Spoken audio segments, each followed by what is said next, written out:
उद्या चंद्रग्रहणाला या राशींनी यावेळी जपून राहा. गर्भवती महिलांनी घ्या विशेष काळजी. वाचा चंद्रग्रहणाचा मेष ते मीनवर होणारा परिणाम.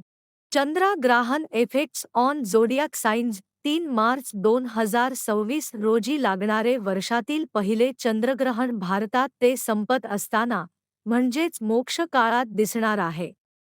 चंद्रग्रहण सुरू होण्याच्या सुमारे 9 तास आधी सूतक काळ सुरू होतो आणि मोक्ष काळानंतर तो संपतो.